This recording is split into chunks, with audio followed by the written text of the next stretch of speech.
Right, we're on. If you can control this part of the driver, you're going to bomb your drives. Club face control, very, very important. Why is it so important? If the face is slightly off in relation to your path, you'll miss left or right. Either way, controlling club face with driver will result in straight bomb drives right down the middle of that fairway. Shall we do it? Come on. So, driver. Wow, club face. So getting the club face to marry up with where you want to go. So club face square to intended target. There's a slight myth within golf instruction. And that slight myth, is it a myth? Yeah, I guess it is a myth.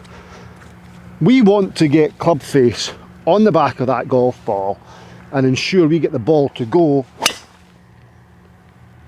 straight where we want it. Okay, now that would be ideal every time. And then you go for golf instruction, and I'm guilty of this as well. I've explained to people that lifting the tray of drinks, so this lifting of the tray of drinks is a great thing because it puts the trail elbow into its correct position. It gets you set nicely, so any flying elbow is going to disappear. So yes, the tray of drinks is a great analogy and it's absolutely fantastic, of course. That is a good thing. But then when we incorporate that too much and control club face with that, we're going to struggle. So let's think about that. That's about getting the arm into a correct position. If I do that but ignore what club face is doing and focus so much on that trail elbow and lifting that tray of drinks, when I get to here, I'm really opening that club face. Yeah? So this tray of drinks here is really opening the club face, and I get up, and of course the left wrist can now cup as well, with a super open face at the top. And then on the way back down, because I'm bringing my tray of drinks back down, I bring my tray of drinks back down, my face is open. My path may be perfect, but my face is open. And of course I lose the ball out to the right. I am not saying ignore the tray of drinks analogy, I'm just saying be aware of where club face is when doing such drill. So too open, you're going to wipe that golf ball, lose it to the right, the face is open to your path. Now, how do we fix that? Well, when you take the club back, okay, let's take the right hand, the trail hand off of the golf club. I'm going to take my trail hand back towards this camera. I'm going to take it back, get my hand pointing towards camera. I'm going to take it back to there, back to there. Now if I do that, look back to there, look at the club face. The toe is more down. When my club is just above parallel, the toe is more down, it's less flipped open. And therefore back into the golf ball, the transition or the delivery of the club face back to the ball will be much more square in relation to the path. Now there's more to it than that. So we take it back, we take the trail hand, get myself nicely set, I'm beautiful there. Trail hand back, up to the top, and then back down, back to the wall. So camera or wall, so there's a wall here. Imagine I've got a wall there and a wall there. I display my right palm, my trail palm to the wall, on the way back and on the way down, and then slap this wall. So this is the wall, so I'm there, back to there, slap the wall.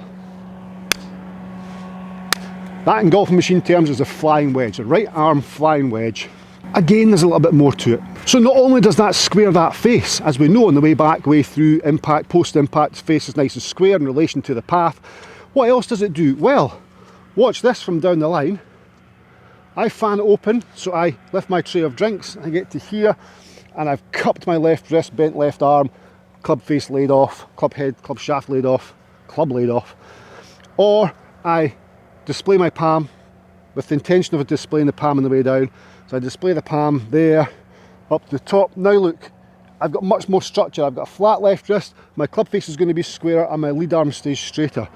So just by trying to display that to that camera on the way back and on the way down, and impact there, I've changed my golf swing.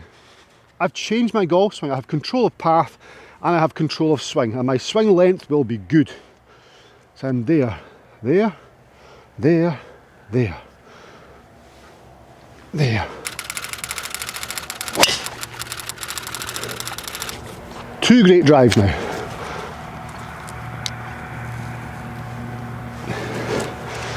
I love when I do driver tips and it really clicks in and it's like, okay, I do that many tips, what do I do when I go on the golf course? I just factor 19 tips into one swing and haven't got a clue. There, there, There. That's it. It's 3 amazing drives, and it's one simple swing thought. Again, one simple swing thought. Now, I do a lot of swing thoughts, a lot of tips, as you know, and it's picking one that is right for you, but it's sticking with that one. This may work for you, it may not work for you. For me, it will. It's a no-brainer way to square club face. But you have to identify in the first place, is it the club face that's causing you an issue? But if your path's cutting across and your face is open, you've opened the face to fix the path that's gone to the left. Today we're purely talking about face. We're assuming that your path is good. That went left. Also, when I create content like this, if I miss target, I'll tell you. As golfers, we're only human. You know, we're going to make mistakes, we're going to miss target. Set myself, regroup. There. There. Can you see that? Can you see that? Can you see that? Recreate that feeling. So using my trail hand to create the feelings. That was great. Draw. Whew.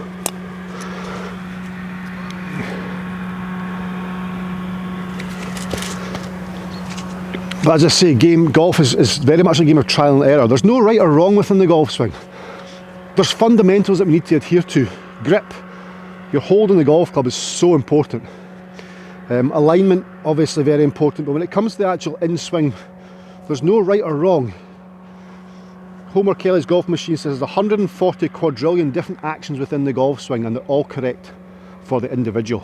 So if you look at Matt Wolf takes the club up there, drops it in here. You would never teach that, but for him, that's the correct. At impact, his alignments are probably the same as Tiger, but that's the correct motion for him. So it's an element of the game that's in there, not necessarily for everybody, but for him that's correct. So there's no real right or wrong. Grip and alignment, very important. And if you find a little tip that works correctly for you, then you're good. I think I've found one here.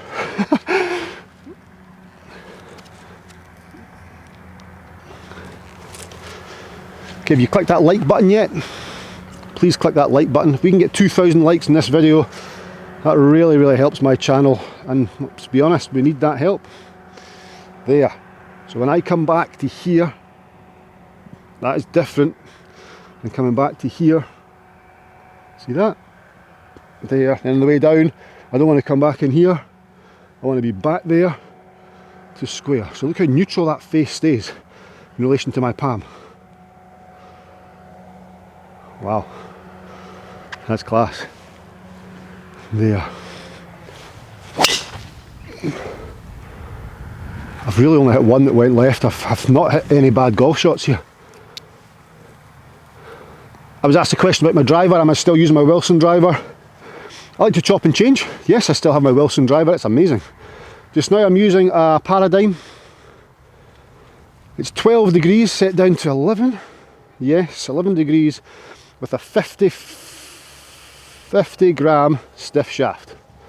Okay, so a lighter shaft to keep the speed up, but gets the launch going at 11 degrees. I've set it down to 11, so the face is slightly open. Well, it's not square. With my Wilson one it is. Yeah. Palm, palm, palm. Oh, a little bit at the bottom to finish with. It's fine though. Have you clicked that like button? You have clicked that like button. Thank you very, very much. So hopefully we'll get to 2,000. Hopefully you subscribed and hopefully you enjoyed this video. If you want to hit irons better, just click that link on the video that's on the screen right now. I'll see you in my next video, and thank you so much for clicking the like button. Thank you so much for watching till the end, and thank you so much for subscribing. You guys are awesome. Bye bye.